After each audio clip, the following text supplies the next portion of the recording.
നമ്മുടെ വെയിറ്റ് ലോസിൻ്റെ ആദ്യത്തെ ദിവസമാണ്. ഇപ്പോൾ കുറവുകളും കുറ്റങ്ങളൊക്കെ ഉണ്ടാവും. ആദ്യത്തെ ഒരാഴ്ച എടുക്കും നമ്മൾ ഇതുമായിട്ട് സെറ്റായി വരാനായിട്ട്. നമ്മുടെ ഇഷ്ടങ്ങളൊന്നും മാറ്റി വെച്ചിട്ടാവരുത് നമ്മൾ ഈ ഒരു വെയിറ്റ് ലോസ് എടുക്കാനുള്ള. അങ്ങനെയാണെങ്കിൽ നമ്മൾ പെട്ടെന്ന് മടുക്കും കേട്ടോ. നമ്മുടെ പഞ്ചസാര ഒഴിവാക്കുക, ഓയിലി ഫുഡ്, ജങ്ക് ഫുഡൊക്കെ ഒഴിവാക്കുക. അല്ലാണ്ട് നമ്മുടെ ഇഷ്ടങ്ങൾ ബിരിയാണി കഴിക്കുന്നുണ്ടോ സദ്യ കഴിക്കുന്നുണ്ടോയെന്നോ ഒരു പ്രശ്നമില്ല കേട്ടോ. ഇഞ്ചി വെള്ളവും മഞ്ഞ ഇട്ടതാണ് കുടിച്ചത്. അത് കഴിഞ്ഞിട്ട് 2 ലിറ്ററിൻ്റെ ബോട്ടിൽ എടുത്ത് വെച്ചിട്ടുണ്ടെങ്കിൽ ഈ ഒരു വെള്ളം 2 ലിറ്റർ ഇപ്പം എനിക്ക് കുടിക്കാൻ പറ്റത്തുള്ളൂ. അത് കഴിഞ്ഞൊരു 10 മിനിറ്റ് വർക്കൗട്ട് ചെയ്തു. ഫുൾ ബോഡി വർക്കൗട്ടാണ്. ബാക്കി അതിനെക്കുറിച്ചുള്ള ഡീറ്റെയിൽ ആയിട്ട് ഞാൻ പറയാം.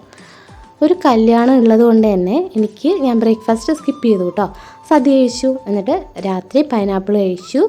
ഇതൊക്കെ വളരെ ചെറുതായിട്ട്, അതായത് പോയി മുന്നോട്ട് പോകുന്നതോറും നമുക്ക് പെർഫെക്റ്റ് ആയിട്ട് ചെയ്യാനായിട്ട് പറ്റും. ആദ്യമേ നമുക്ക് പെർഫെക്ഷൻ വേണമെന്ന് വിചാരിച്ചാൽ 30 ദിവസം എത്തും മുന്നേ നമ്മൾ ബോറടിക്കും. അപ്പോൾ ബൈ, നാളെ കാണാം.